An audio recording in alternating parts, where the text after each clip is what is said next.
if you're funky, shake it. So funky that you just can't take it, then go on. Use or lose your thing. You got to use or lose your thing.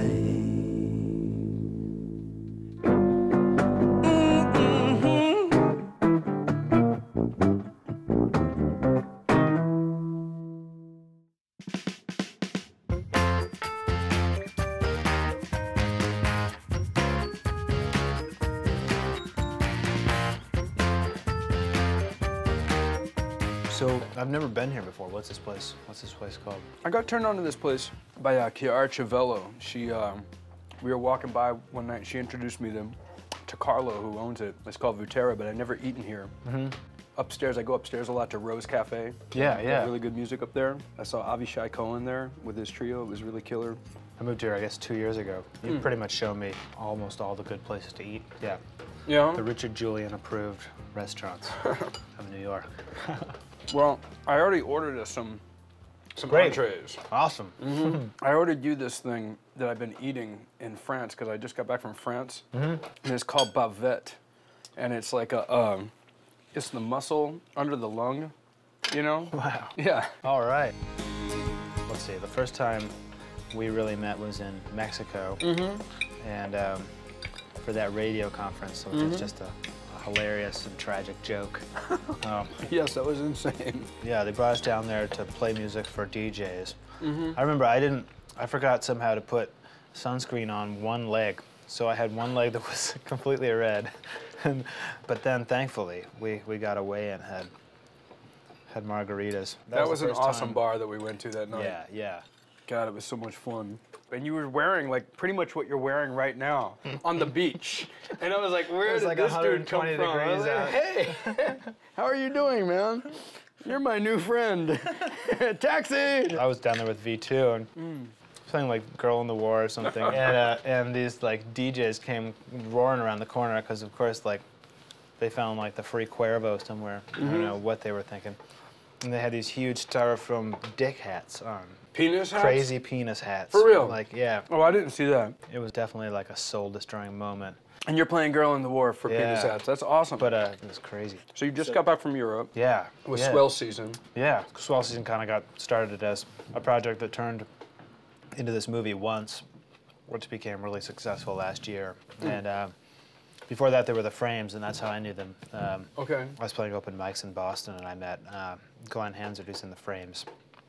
He took me over to Ireland. Yeah. How was that for you when you were opening for them over there? Because I just opened for you over there. Yeah. The crowds were a little rough in some of those places. Well, was it like that when you did it? Yeah, it was. You know, an Irish crowd is, I think, the best crowd to learn to play in front of because they will slay you. They'll kick your ass, man. And they'll tell you exactly what they think of every song you played. And like, I really love it. Starting out, I started playing open mics, and like the worst thing that can happen is people are indifferent to you. Yeah.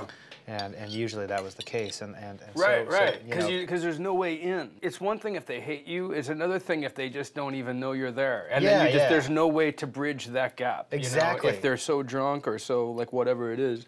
Like, I've never liked busking. Going on the subway and sitting there and playing music to people who can ignore you. Yeah, yeah, exactly. It's the most terrifying thing to like play. But really, that's what an open mic is. It's a chance for people to like, you know, your chance to like learn how to kind of grab people in a song and with one song. And it depends on who played before you. You know, if they played a really long, depressing song about, you know, their girlfriend and, you know, she sold their dog or whatever, then you're not going to go and play a song like that. You're going to play like a...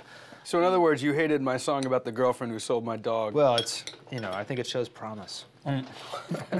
So you were over there, you were playing in Italy, right? I find playing for the Italians a lot like playing for the Irish. They're a little hard to get their attention. It's just hard to like find your way in. But you were in Italy with swell season. Was it like that for you? Did you find a difference in the countries over there, or like just in the vibe from crossing a border? I find that amazing over there. It's how ridiculous. close it all is, and and the cultures are vastly different. Yeah, completely. Way more so than the United States. when you go state to state. There's a lot of differentiation here, but there it's just so marked, Yeah, even down to the language. Italy was funny because you might show up and there might be some mics out, you know, and then stuff, but, you know, maybe people weren't that concerned with, you know, actually setting up. But they'd be like, well, just have it. You know, these drinks are amazing. Have some drinks. You're going to love it. Exactly. Like, it'll sound good after you have a bottle of this wine. Will I be able to hear my music? I mean, because they're playing big places in front of like a couple thousand people, and you're going out there with a guitar. And like, well, will I be able to hear myself? Yeah, you'll be able to hear yourself fine, but the drinks are great. You're gonna love the drinks, and it's really near the beach, you know.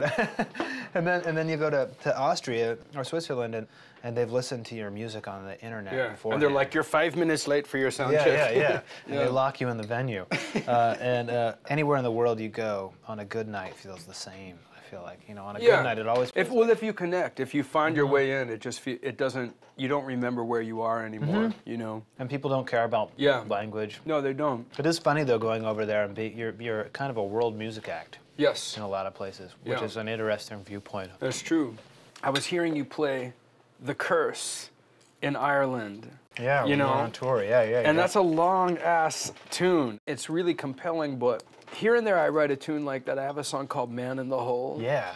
And I love that people song. ask for it a lot, and I find myself getting really excited when I'm writing one of those songs. Yeah. And really unexcited when I have to perform one of those songs. I wonder if you look forward to doing The Curse night after night and delivering all those verses and everything. I really love it. I just love the story so much that I feel like I could watch it over and over again in my head, you know. I never feel like with any of my songs really that I feel like I outgrow them. I have to kind of, you always have to kind of just own up to the fact that you wrote them, you know what I mean? Exactly. That's one of my favorite things about performing is just like you get the chance to play them over and over again. I think that's, good songs should be able to stand up to like 30 years of performing. I could watch The Apostle, like Robert Duvall, or I could watch... I never saw that. Amazing. You could watch it over and over again and never get tired of it. I've That's heard how it's I feel. amazing. A friend of mine acted in a film with him, and he told him the best anecdote about him and Robert De Niro. Like, De Niro, even in the cafeteria, he would only eat what he thought his character would eat. Like, he was, like, from that school. And it really annoyed Robert Duvall. They were in this movie together, and Duvall was just like, hey, man, you ever think about acting, you know?